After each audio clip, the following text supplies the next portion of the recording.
En ¿Qué es la vida?, de Erwin Schrödinger y Roger Penrose se explora la conexión entre la biología y la física desde una visión profunda y original. Desde la experiencia personal de un joven estudiante fascinado por los escritos de un físico notable, se presenta una obra que despierta la sensación de estar ante una revelación genuina. Lo que distingue a este libro es su capacidad de hacer accesibles ideas profundas sin sacrificar su riqueza intelectual. La claridad con la que se exponen cuestiones fundamentales sobre la naturaleza de la vida ha influido en figuras clave del pensamiento científico, incluso cuando no compartían todas sus conclusiones. Esta influencia se debe al estilo claro, directo y profundamente humano con el que se enfrenta uno de los mayores misterios: cómo surge la vida a partir de la materia. La propuesta es atrevida, ya que proviene de alguien que no se presenta como experto en biología. Su motivación no radica en la autoridad, sino en un anhelo compartido por generaciones: comprender la totalidad del conocimiento humano desde una visión unificada. Frente a la creciente especialización del saber, se plantea la necesidad de que algunos se atrevan a reunir piezas dispersas del conocimiento, aunque corran el riesgo de equivocarse. Este impulso no busca reemplazar la profundidad con superficialidad, sino ofrecer una síntesis que mantenga viva la aspiración de una comprensión integral del mundo. Se reconoce también la dificultad de comunicar estos pensamientos en un idioma que no es el propio, lo que añade un grado de humildad a la empresa. A pesar de las barreras del lenguaje y de los desafíos que implica abordar temas fuera de la especialidad directa, el autor insiste en que vale la pena intentarlo. La vida, afirma, es digna de ser pensada en su totalidad, y para ello es necesario cruzar las fronteras del saber establecido.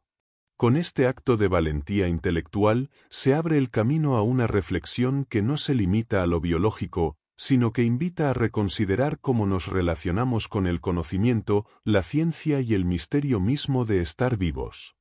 El enfoque del físico clásico sobre el tema. La investigación nace del deseo de comprender cómo los procesos que ocurren en el interior de un organismo pueden explicarse desde la física y la química.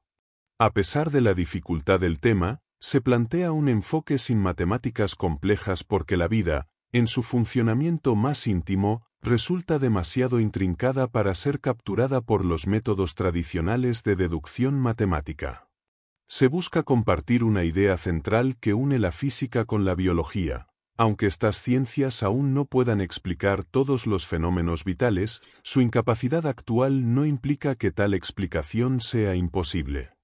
El conocimiento reciente sobre la estructura de los organismos muestra que los sistemas vivos presentan una organización completamente distinta a cualquier objeto físico conocido.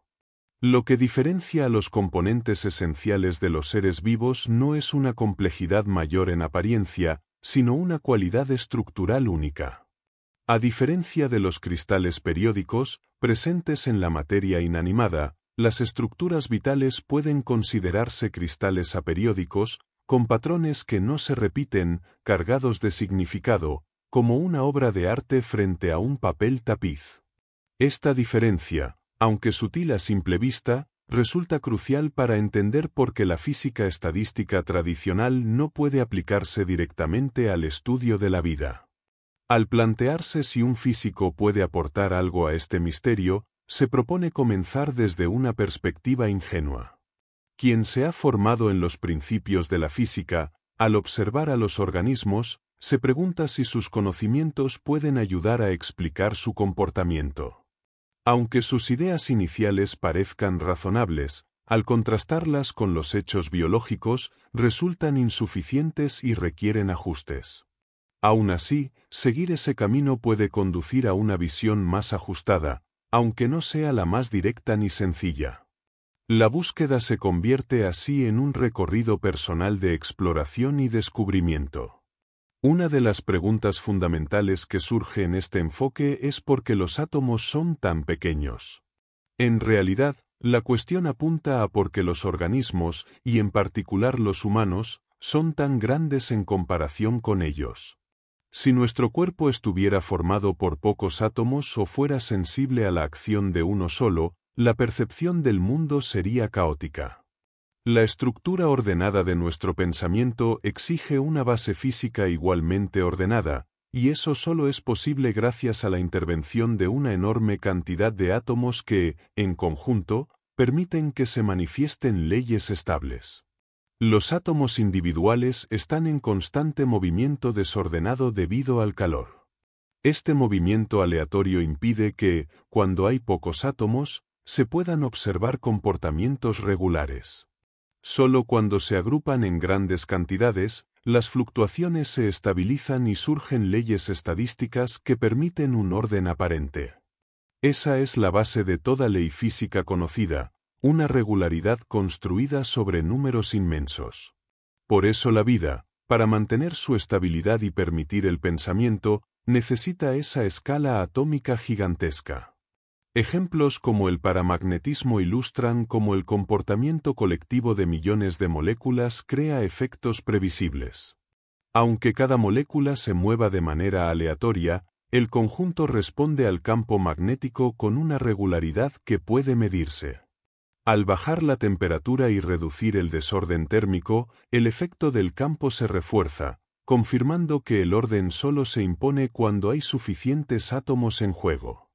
Lo mismo se observa en fenómenos como el movimiento browniano o la difusión. Las partículas individuales se mueven al azar, pero en conjunto crean patrones predecibles. Estos procesos muestran cómo, sin grandes números, no hay orden posible ni pensamiento coherente. Cuando las moléculas se dispersan de manera aparentemente caótica, lo hacen según un patrón que se vuelve regular solo porque en un lado hay más partículas que en el otro. Esto produce una corriente que fluye hacia donde hay menos concentración, hasta que todo se equilibra. Esa regularidad no proviene de una dirección consciente, sino del simple hecho de que, en cada instante, hay más partículas disponibles para cruzar en un sentido que en el otro. La ley matemática que describe este fenómeno es solo una aproximación útil, ya que se basa en el azar. La razón por la que funciona tan bien es que el número de partículas implicadas es inmenso, y solo por eso las desviaciones aleatorias no alteran el resultado general. Si ese número se reduce, los errores se vuelven visibles y medibles. La búsqueda de precisión absoluta en los instrumentos físicos se enfrenta al mismo límite. Cuando se intenta construir un aparato tan sensible que reaccione a fuerzas casi imperceptibles, llega un punto en el que el movimiento térmico de las moléculas que lo rodean lo hace temblar sin cesar. Esa agitación, completamente aleatoria, impide distinguir si una fuerza débil está actuando o si es solo ruido térmico. Lo mismo sucede con cualquier ley física, su fiabilidad depende de la cantidad de partículas implicadas. Hay un margen inevitable de error, proporcional a la raíz cuadrada del número de elementos en juego. Por eso los organismos vivos necesitan una estructura suficientemente grande.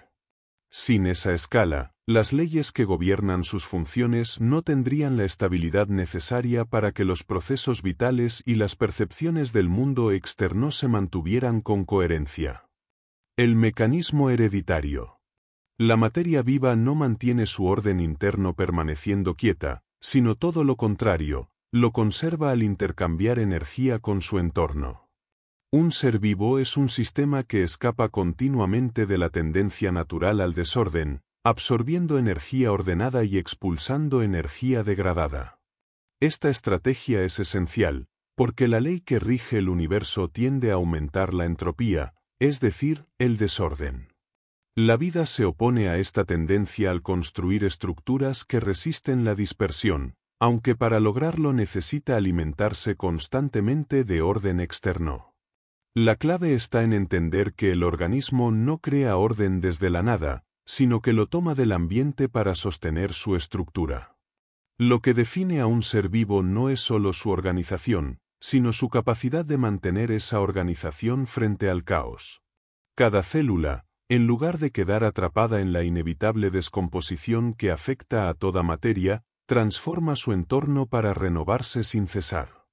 Este proceso no viola las leyes de la física, pero sí exige una lectura distinta. Se trata de un sistema que sobrevive al deterioro gracias a una estrategia energética. La vida extrae orden del mundo que la rodea y, al hacerlo, produce desorden en otra parte. Así se mantiene la coherencia biológica en medio de un universo que tiende al desgaste.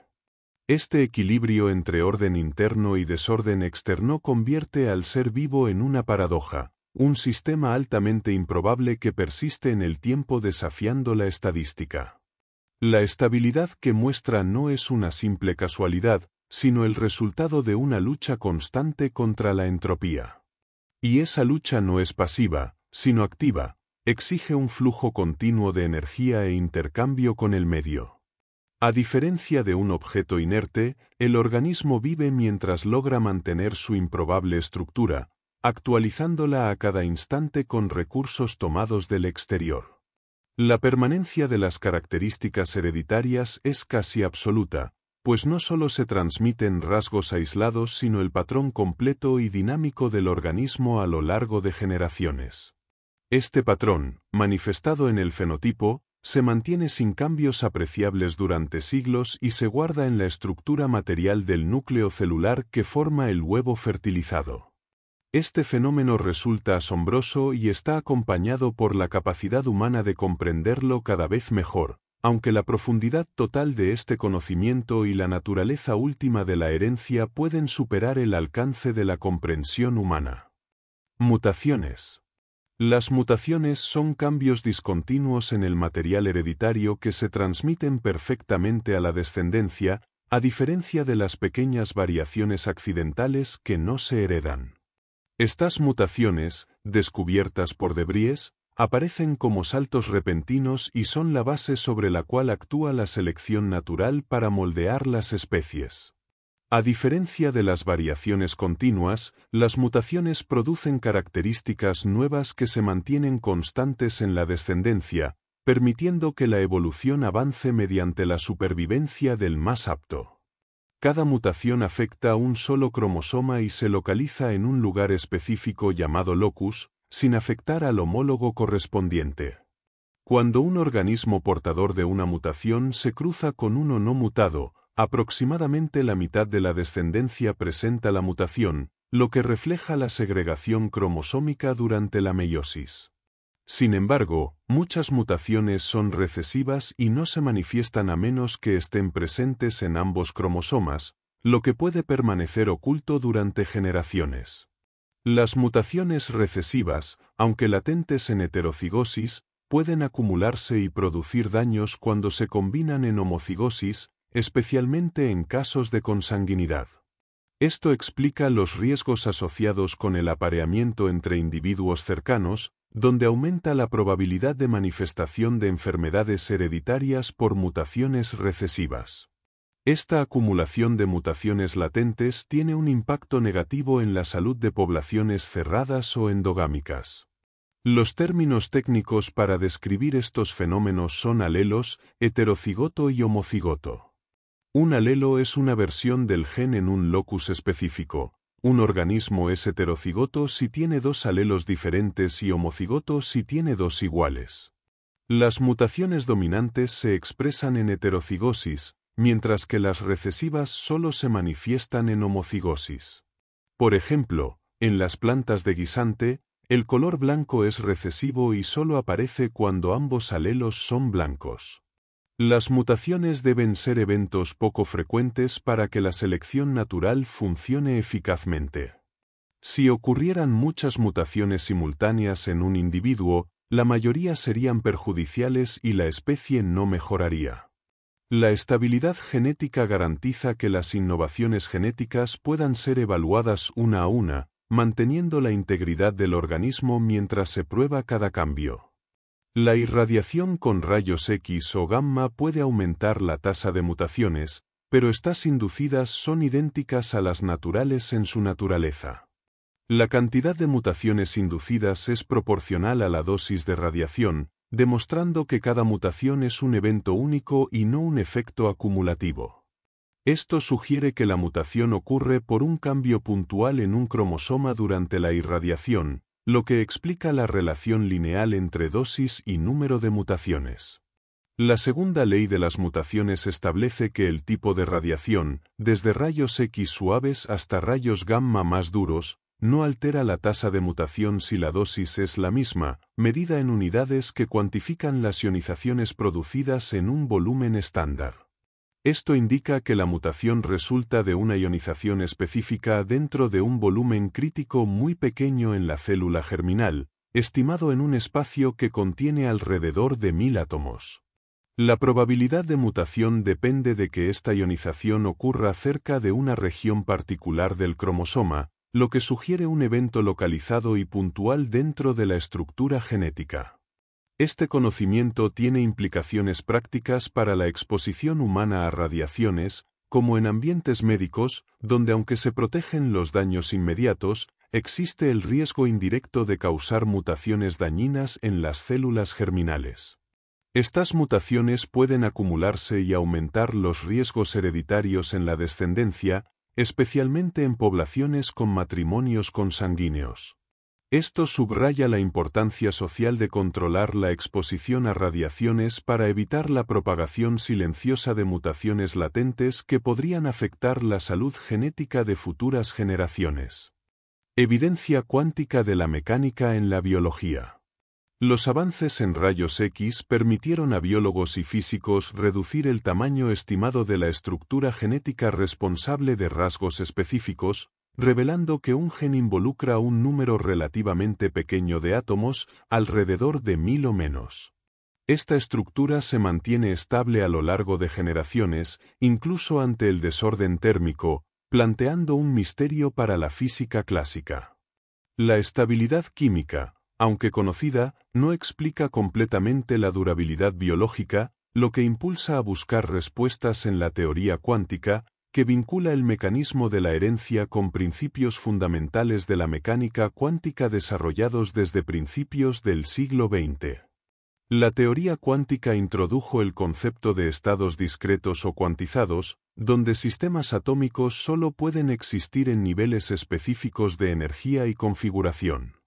El paso entre estos niveles, conocido como salto cuántico, requiere una energía determinada, y este proceso es la base para la estabilidad molecular. Los átomos forman moléculas que son estables mientras no reciban la energía necesaria para cambiar su configuración. Esta estabilidad depende fuertemente de la temperatura y de la probabilidad estadística de que una energía suficiente se acumule para provocar un cambio, lo que puede variar enormemente con pequeños cambios en la energía o temperatura. Las moléculas no solo presentan un nivel más bajo y uno más alto, sino una serie de niveles vibracionales que representan movimientos internos sin alterar la configuración general. Estos niveles finos permiten vibraciones moleculares que no dañan la estructura.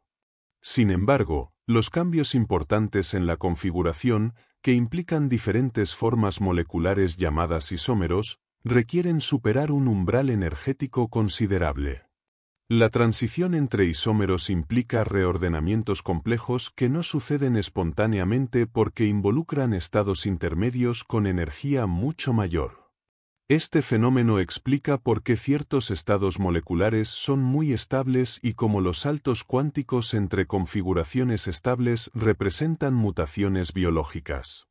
Solo las transiciones que superan estos umbrales energéticos producen cambios duraderos en la molécula, mientras que las transiciones sin barreras energéticas se revertirán rápidamente y no afectan la estabilidad. Esta comprensión conecta la estabilidad y la mutabilidad genética con la estructura y dinámica cuántica de las moléculas, mostrando la profunda relación entre la física moderna y los procesos biológicos fundamentales. El modelo de Delbruck discutido y probado. La estructura del gen se considera como una molécula enorme, capaz de sufrir cambios discontinuos por reorganización de átomos, lo que da lugar a moléculas isoméricas. Estos cambios ocurren en regiones pequeñas y con alta energía umbral, por lo que las mutaciones espontáneas son eventos raros. Esta idea, basada en física cuántica, explica la estabilidad del material hereditario frente al movimiento térmico. La física cuántica fundamenta esta teoría al explicar desde primeros principios cómo se unen los átomos en moléculas y sólidos mediante fuerzas especiales. No hay alternativa a esta explicación molecular para la permanencia de la sustancia hereditaria. Si fallara, sería imposible entender su estabilidad. Se aclara que no solo las moléculas, sino también los sólidos y cristales comparten características similares en cuanto a la unión atómica. La distinción práctica tradicional entre estados de la materia, sólidos, líquidos, gases, debe entenderse mejor, pues muchos llamados sólidos amorfos en realidad son líquidos viscosos o tienen estructura cristalina. La clave está en que los átomos se mantienen unidos por fuerzas similares en moléculas y sólidos cristalinos, que les dan solidez estructural. Esto justifica la permanencia del gen, que puede verse como un sólido aperiódico, una estructura compleja sin repetición periódica, capaz de codificar información detallada para el desarrollo biológico. El pequeño tamaño del núcleo celular puede contener un código muy elaborado debido a las numerosas combinaciones posibles en la estructura molecular. Esto hace plausible que la información genética se almacene y utilice para controlar el desarrollo de organismos complejos. Finalmente, las predicciones del modelo se comparan con hechos biológicos. Los valores de energía umbral para cambios moleculares corresponden con las duraciones observadas de estabilidad genética. Las mutaciones espontáneas son raras y consisten en cambios bruscos, sin estados intermedios. La estabilidad genética natural es resultado de selección, mientras que mutantes con mayor inestabilidad pueden mostrarse más mutables, incluso bajo variaciones de temperatura o exposición a radiación. El modelo explica con éxito estos fenómenos. Orden, desorden y entropía. El modelo molecular del gen muestra que la información hereditaria está codificada en una estructura ordenada y compleja que dirige el desarrollo biológico. Aunque esta descripción no explica el funcionamiento exacto del mecanismo, se espera que avances en bioquímica, fisiología y genética aporten más detalles. Este modelo sugiere que la materia viva, sin violar las leyes físicas conocidas, podría implicar leyes físicas nuevas que aún no se entienden. La vida se manifiesta como un comportamiento ordenado de la materia, contrario a la tendencia natural hacia el desorden establecida por las leyes físicas clásicas. La materia viva conserva un orden que mantiene gracias a principios de la mecánica cuántica, diferenciándose de los sistemas inertes que tienden a un equilibrio termodinámico, donde cesan los movimientos y el sistema alcanza máxima entropía, es decir, máximo desorden. El rasgo fundamental de los organismos vivos es su capacidad para evitar ese equilibrio, manteniéndose alejados de la muerte. Lo logran mediante el metabolismo, un intercambio constante con el ambiente que implica absorber entropía negativa o orden, lo que compensa el desorden producido internamente. Así, la alimentación no es solo consumo de energía o materia, sino captación de orden externo que sostiene la estructura y funciones del organismo. La entropía es una magnitud física que mide el desorden en un sistema. Un aumento de entropía equivale a mayor caos y menor orden. Los seres vivos mantienen su orden captando esta entropía negativa del entorno, un proceso esencial para retrasar el avance hacia la muerte. Obtienen este orden de moléculas complejas presentes en su alimento y, en el caso de las plantas, de la energía solar. Aunque algunos critican que el concepto de entropía no es suficiente para explicar la alimentación y metabolismo, se reconoce que la energía también es vital para mantener la vida, permitiendo la realización del trabajo biológico y la disipación de calor. La temperatura corporal alta en animales de sangre caliente puede acelerar procesos metabólicos, favoreciendo una vida más intensa, aunque este fenómeno depende de varios factores combinados. ¿La vida se basa en las leyes de la física? La estructura de la materia viva sugiere que su funcionamiento no puede reducirse a las leyes físicas ordinarias. No se trata de una fuerza nueva, sino de que su construcción es distinta a todo lo probado en laboratorios físicos, lo que implica un modo diferente de operar, comparable a un motor eléctrico frente a una máquina de vapor. La regularidad y orden en el ciclo vital se controlan por un grupo muy pequeño de átomos, cuya alteración mínima puede causar grandes cambios hereditarios. Estos átomos forman estructuras altamente ordenadas llamadas sólidos aperiódicos, que representan un nivel de orden atómico superior al de cualquier cristal común y mantienen el orden y la coherencia de la vida. En la física, los eventos regulares no surgen de configuraciones atómicas únicas, sino de la estadística aplicada a muchas partículas idénticas. El movimiento y desintegración de átomos aislados es impredecible y aleatorio, aunque en conjunto producen fenómenos regulares. La biología, en cambio, muestra que una única estructura atómica puede generar eventos ordenados y coordinados, un fenómeno desconocido en materia inerte. Se distinguen dos formas de producir orden: el principio estadístico, que genera orden a partir del desorden, y el principio nuevo que crea orden a partir del orden. La vida parece basarse en este segundo principio, lo que implica que las leyes físicas actuales no bastan para explicar el comportamiento de los organismos. Esta nueva ley no es ajena a la física, sino una manifestación de la teoría cuántica y su orden inherente. El movimiento regular de relojes y planetas refleja un orden que no depende de la estadística sino de leyes dinámicas. Sin embargo, incluso estos sistemas físicos reales están sujetos a fluctuaciones y efectos estadísticos. La vida combina estas propiedades, con su base en estructuras cuánticas altamente organizadas, lo que la distingue y sitúa en un ámbito novedoso e inédito dentro de la física conocida. Determinismo y libre albedrío. Los eventos en el cuerpo que corresponden a la actividad mental y la conciencia parecen ser estadístico-deterministas, sin que la indeterminación cuántica tenga un papel relevante, salvo en mutaciones.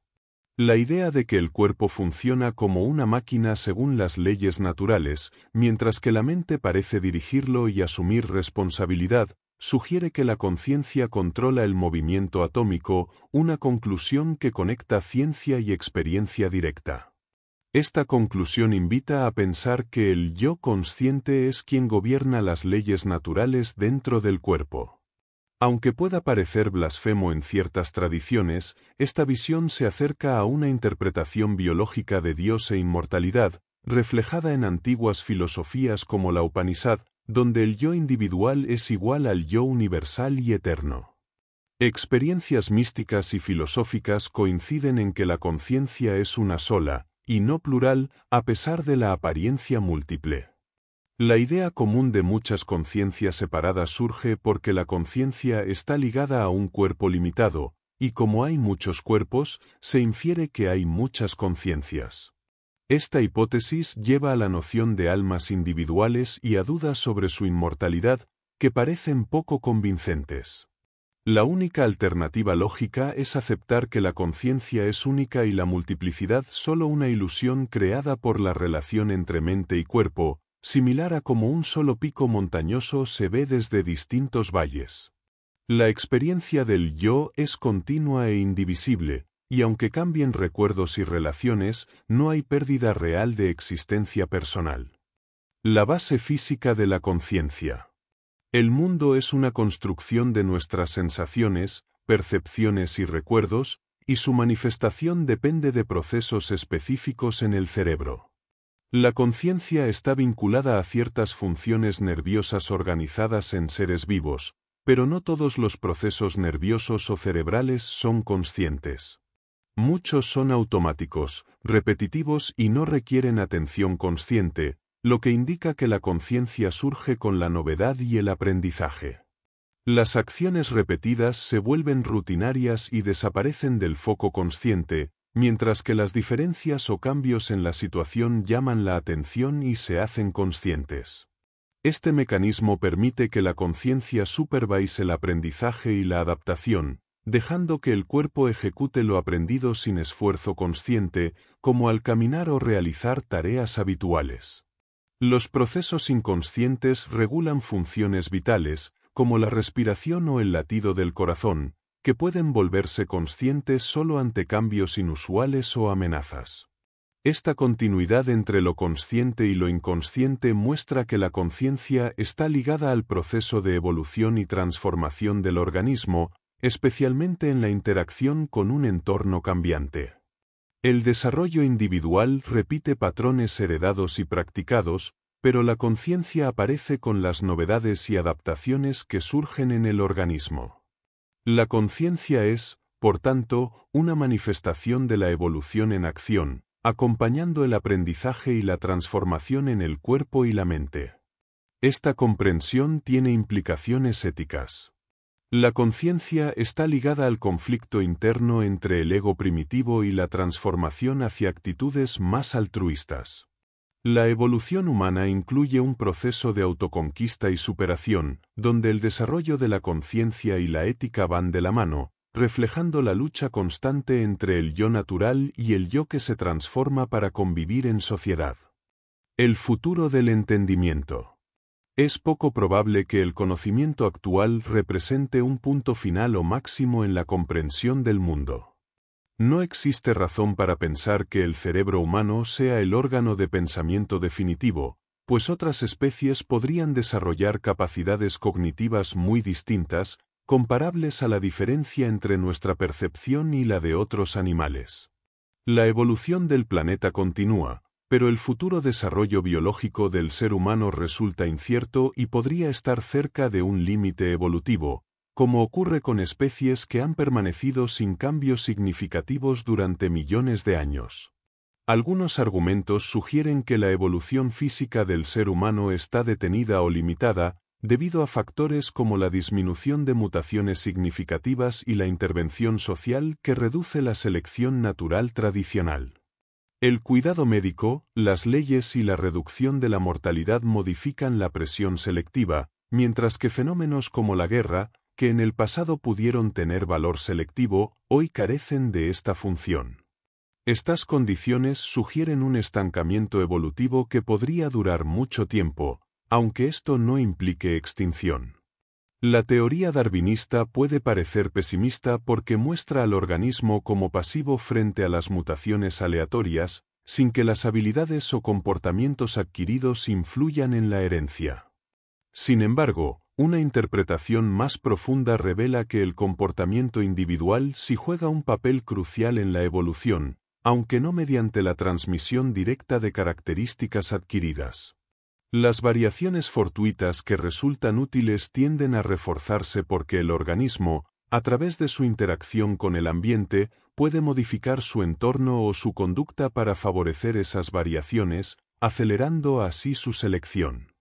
Este proceso no requiere una intención consciente en todos los casos, sino que ocurre también en formas de vida menos complejas. Ejemplos como la distribución de plantas con características adaptadas a diferentes altitudes o aves que construyen nidos en lugares seguros ilustran cómo el uso o el ambiente pueden influir en la acumulación de rasgos favorables. La especialización extrema en muchos seres vivos sugiere una dirección en la evolución que va más allá del azar puro, donde la selección sistemática potencia progresivamente los beneficios iniciales y guía la evolución hacia formas cada vez más complejas y adaptadas. Una mutación favorable no solo aumenta la supervivencia, sino que también modifica el comportamiento del individuo para aprovechar mejor esa ventaja. El ambiente se compone de necesidades y amenazas, y la interacción entre ambas determina qué estrategias resultan exitosas. Cuando un cambio físico hace que ciertos recursos sean más accesibles o que ciertos peligros disminuyan, los individuos que ajustan su conducta para sacar partido de esta situación tienen más probabilidades de sobrevivir. Aunque el comportamiento no se hereda genéticamente, sí se transmite por aprendizaje, reforzando así la selección de mutaciones relacionadas y acelerando la evolución.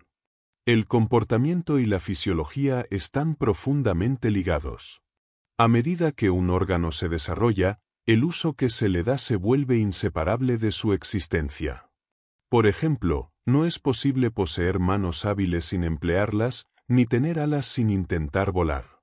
Esta conexión implica que la selección natural actúa sobre la combinación de estructura y uso, fijando ambos aspectos en el material genético.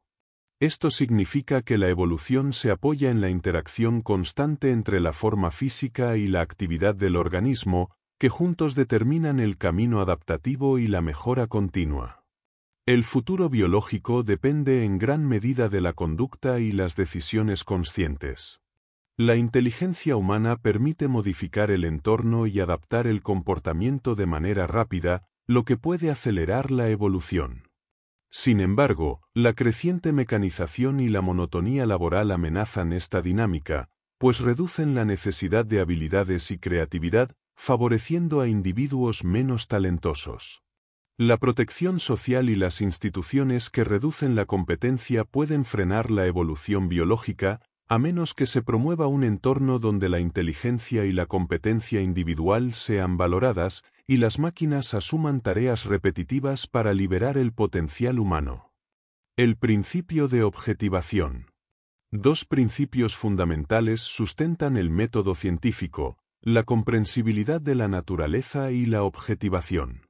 Este último consiste en separar al sujeto cognoscente del mundo que intenta entender, transformándolo en un mundo objetivo. Al hacerlo, se excluye la mente del campo natural, construyendo una realidad externa donde el observador parece estar fuera de ella. Sin embargo, el cuerpo propio y el de los demás, ligados a sus respectivas conciencias, forman parte de esa realidad, aunque la mente que las acompaña permanece inaccesible, por tanto, considerada objetiva.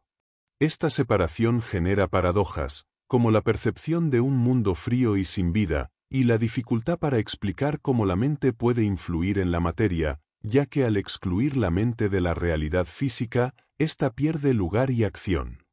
Esta exclusión de la mente provoca una fractura en la visión científica, pues el mundo representado por la física carece de las cualidades sensibles como el color o el sonido, que son experiencias mentales inmediatas. Científicos como Sherrington han reconocido la imposibilidad de encontrar un punto donde la mente actúe sobre la materia dentro de esta visión objetiva, lo que lleva a una contradicción profunda. Por otro lado, Jung subraya la importancia del alma como base de todo conocimiento y critica la marginación del sujeto en la ciencia occidental, un precio alto que se paga para obtener un modelo del mundo pero que puede limitar la comprensión de la realidad. Este conflicto refleja una limitación fundamental de la ciencia actual, que ha construido su imagen del mundo a partir de los sentidos, pero que no puede integrar la conciencia dentro de ese marco. La mente se convierte en una presencia extraña y ausente en la realidad que describe, lo que genera una paradoja difícil de resolver con los métodos científicos convencionales. Aunque la personalidad parece localizada dentro del cuerpo, esta localización es una ilusión. La conciencia no puede ser identificada en un espacio físico determinado, lo que pone en duda la relación entre mente y materia y plantea la necesidad de replantear los fundamentos de la ciencia. La idea de que la personalidad o la mente consciente se localizan dentro del cuerpo es sólo simbólica y práctica. Al analizar el cuerpo desde la fisiología, se observa una compleja actividad electroquímica en millones de células que comunican y coordinan funciones. Sin embargo, en ningún punto de esta actividad se encuentra la mente ni las emociones que se sienten con tanta certeza. Esta ausencia revela que el cuerpo no es realmente el asiento de la personalidad, sino un símbolo útil para referirse a ella, lo que puede ofrecer consuelo ante la pérdida de un ser querido. La física cuántica introduce un enfoque en que la observación modifica lo observado, pues el contacto físico, aunque sea la luz que refleja un objeto, altera su estado. Esta interacción impide conocer con certeza todos los atributos de un sistema al mismo tiempo, lo que desafía el principio tradicional de que la naturaleza es completamente comprensible. Aunque esta idea cuestiona la separación entre sujeto y objeto, el impacto del observador sobre el objeto no implica una influencia directa de la mente sobre la materia, pues sensaciones y pensamientos no pertenecen al mundo físico como tal. Aceptar la distinción entre sujeto y objeto es útil en la vida cotidiana, pero en el pensamiento filosófico esta separación es problemática. La experiencia revela que mente y mundo son inseparables y que no existen dos realidades independientes, sino una unidad en la que ambos son aspectos de una misma realidad. Por eso, la barrera que se dice que ha roto la ciencia entre sujeto y objeto no existe realmente, pues forman un solo conjunto indivisible. La paradoja aritmética, la unidad de la mente. El ego consciente no aparece dentro del mundo científico porque es idéntico a ese mundo, no puede estar contenido en él como una parte más. Sin embargo, surge una paradoja: existen muchos egos conscientes, pero solo un mundo. Esto se debe a que las conciencias privadas se superponen parcialmente, y el mundo común que compartimos es una construcción que resulta de esa intersección. Preguntas sobre si el mundo que percibo es el mismo que el que percibes o si existe un mundo real aparte de nuestras percepciones no tienen respuesta clara, pues nacen de esa paradoja de la multiplicidad frente a la unidad. Existen dos posibles soluciones a esta paradoja. Una es la multiplicación infinita de mundos, como propone Leibniz con sus mónadas, entidades aisladas sin comunicación entre ellas, armonizadas de forma predeterminada.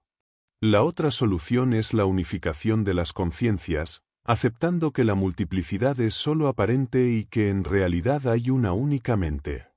Esta idea, común en la filosofía oriental y en experiencias místicas, enfrenta el rechazo occidental basado en el pensamiento científico tradicional, que se fundamenta en la objetivación y separa sujeto y objeto, dificultando aceptar esta unidad mental.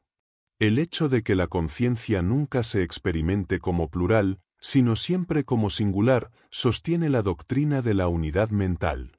Aunque se conocen casos como la personalidad dividida, donde distintas personas alternan sin coexistir simultáneamente, nunca se ha observado una pluralidad simultánea en una misma mente. Además, la integración de miles de millones de células individuales en una sola experiencia consciente desafía la idea de múltiples mentes. Experimentos sobre la percepción visual demuestran que cada ojo puede funcionar casi como una mente independiente, pero la experiencia unificada sugiere que las múltiples regiones cerebrales se coordinan sin formar una pluralidad consciente, reafirmando la singularidad de la mente. El paradoja que surge de la multiplicidad de células que componen el cuerpo y la unidad de la mente refleja una contradicción profunda. Cada célula es una unidad viva independiente, y en el cerebro existen múltiples regiones que podrían asociarse a submentes, pero nunca se experimenta una mente plural. Esta realidad desafía la idea de que la mente sea la suma de partes separadas. La conciencia es singular e indivisible, lo que apunta hacia una identidad esencial entre todas las mentes, una visión presente en filosofías orientales que podrían enriquecer el pensamiento occidental. La mente cumple un papel dual y paradójico, es a la vez el creador del mundo que experimentamos y un accesorio dentro de ese mundo. Aunque parece estar ligada al cerebro, una estructura biológica que sirve para mantener la vida, la conciencia no puede reducirse a esta función ni entenderse como un producto contingente de la evolución. Esta conciencia singular contempla el mundo y le da sentido, mientras que la ciencia tradicional, basada en la objetivación, deja fuera todo lo relacionado con los valores, el significado y el propósito, que solo existen en relación con la mente que observa. La ciencia elimina todo lo personal del mundo que describe, por lo que carece de un lugar para Dios o para la dimensión espiritual. La realidad desde la ciencia se vuelve una serie de hechos carentes de propósito, belleza o moralidad. La vida y el mundo no tienen valor inherente, y su sentido solo aparece con la mente que los contempla. Esta situación genera una tensión entre la visión científica y las experiencias espirituales, mostrando la necesidad de ampliar el marco de pensamiento para integrar la conciencia sin perder la precisión lógica. Ciencia y religión. La relación entre ciencia y religión plantea preguntas sobre si la ciencia puede ofrecer respuestas sobre cuestiones espirituales, como la existencia de otro mundo o la vida después de la muerte. La ciencia ha ayudado a eliminar creencias materialistas primitivas que interpretaban el cielo y el infierno como lugares físicos, gracias al avance en el conocimiento del universo y de la Tierra. Esto ha llevado a aceptar esas ideas en un plano espiritual, dejando atrás interpretaciones literales y supersticiones. El aporte más significativo de la ciencia en estas preguntas es la idealización del tiempo. Filósofos como Platón, Kant y Einstein han influido en esta visión. Platón propuso la existencia de una realidad atemporal, el mundo de las ideas, que es más real que la experiencia sensible, sugiriendo que las verdades matemáticas son eternas y no dependen del descubrimiento humano. Kant, por su parte, planteó que el espacio y el tiempo no son propiedades del mundo en sí, sino formas de nuestra percepción, lo que abre la posibilidad de realidades más allá de nuestra experiencia sensorial y temporal. La idea kantiana cuestiona la distinción entre la percepción y el mundo real, señalando que no podemos conocer el ente en sí fuera de nuestra experiencia. Sin embargo, su contribución esencial fue permitir la idea de que pueden existir otros modos de aparición de la realidad, sin espacio ni tiempo. Esto deja espacio para concepciones religiosas que no chocan con la ciencia. La revolución einsteiniana transformó esta visión al unir espacio y tiempo en un continuo de 4 dimensiones, mostrando que la relación temporal es más compleja y depende de la causalidad, donde un efecto no puede preceder a su causa, fundamento para entender el orden temporal en nuestra experiencia. La velocidad máxima con la que puede propagarse cualquier efecto es la de la luz, un límite fundamental que modifica la relación entre causa y efecto. Este límite implica que ciertos eventos no pueden influirse mutuamente, creando una región de simultaneidad potencial donde no es posible establecer un antes o después absoluto. Esta idea, formulada por la teoría especial de la relatividad, cambia radicalmente la concepción tradicional del tiempo como un orden rígido y universal, abriendo una visión más flexible y liberadora. La teoría estadística del calor explica la irreversibilidad de los procesos naturales, es decir, que el tiempo parece avanzar en una sola dirección. Aunque los mecanismos físicos son reversibles, la probabilidad favorece el aumento del desorden, lo que da origen a la flecha del tiempo. Esta explicación, planteada por Boltzmann, conecta el flujo temporal con procesos estadísticos y no con leyes fundamentales que distingan un sentido del tiempo, planteando que la dirección del tiempo podría variar en partes distantes del universo. La importancia filosófica de esta teoría supera a la de la relatividad en cuanto a la comprensión del tiempo. Mientras que la relatividad mantiene la dirección del tiempo como dada, la teoría estadística la construye a partir del orden de los eventos y libera la mente del dominio absoluto del tiempo cronológico. Esto sugiere que el tiempo no tiene poder absoluto sobre la conciencia, lo que abre posibilidades para pensar en la indestructibilidad del espíritu frente a la temporalidad. El misterio de las cualidades sensoriales. Todo el conocimiento que se tiene sobre el mundo proviene de la percepción sensorial inmediata, aunque ésta no revela cómo esas percepciones se relacionan con la realidad externa. La ciencia describe la luz como ondas electromagnéticas, pero no explica por qué ciertas ondas producen sensaciones específicas, como el color amarillo. Por ejemplo, distintas combinaciones de ondas pueden generar la misma sensación de color, sin que exista una relación matemática directa entre las longitudes de onda y la percepción del color. Esta experiencia es subjetiva y varía incluso entre personas normales. La percepción del sonido se basa en ondas de frecuencia distintas a las de la luz y se distingue por características como el timbre, que permite reconocer instrumentos o voces. Aunque se puede identificar cómo las vibraciones afectan físicamente la membrana del oído y los nervios, esta descripción no alcanza a explicar la experiencia subjetiva del sonido. La mecánica del oído está finamente ajustada para equilibrar la precisión en el reconocimiento del tono y la capacidad de distinguir sonidos sucesivos, mostrando una complejidad que la física por sí sola no puede explicar. Otros sentidos, como el tacto, el gusto y el olfato, también presentan cualidades sensoriales que no se reducen a descripciones físicas o químicas. Algunas variaciones genéticas influyen en cómo ciertas sustancias se perciben, como la capacidad de detectar sabores amargos en determinados individuos.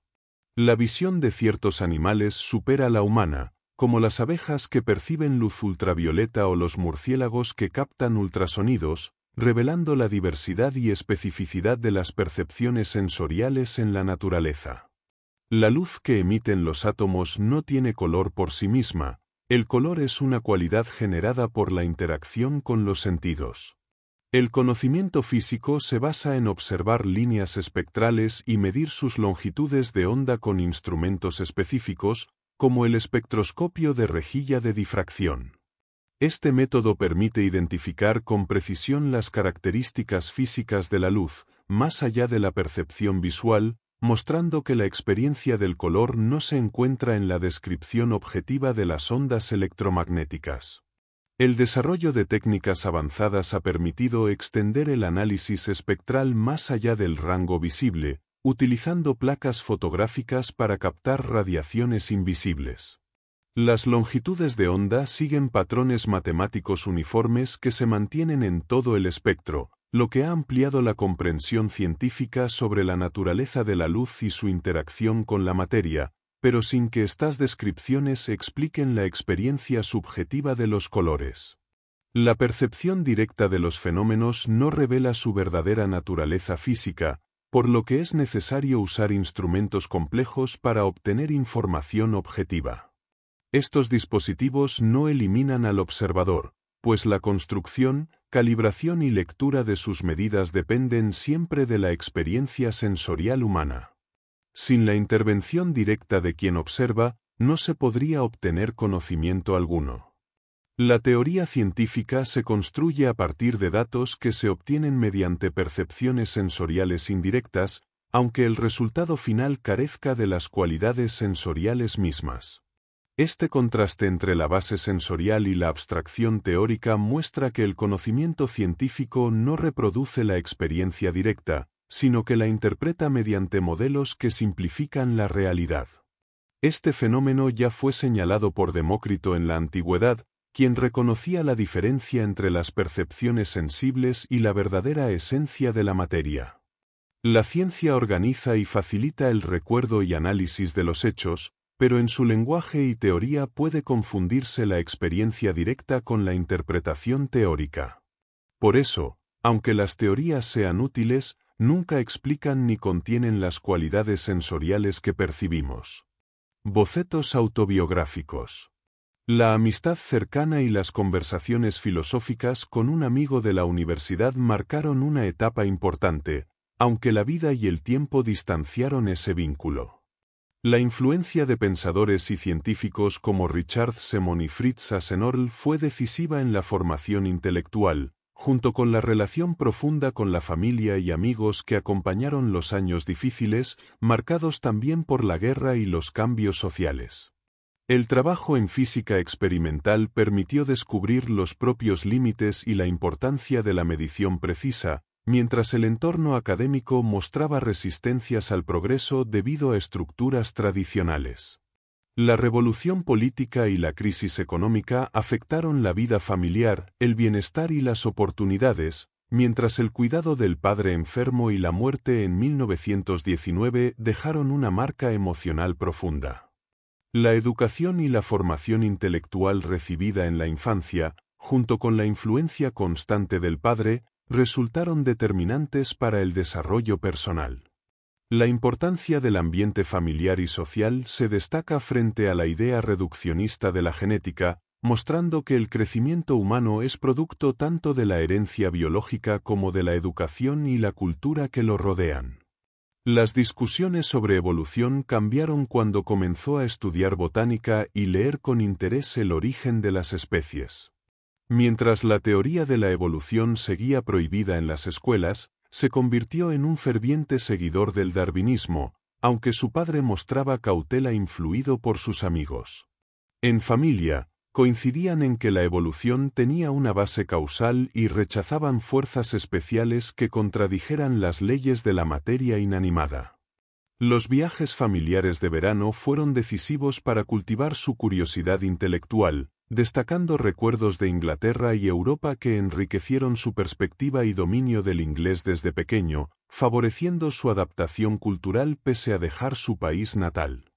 Durante sus estudios universitarios entre 1906 y 1910, la influencia de profesores destacados en matemáticas y filosofía marcó su formación.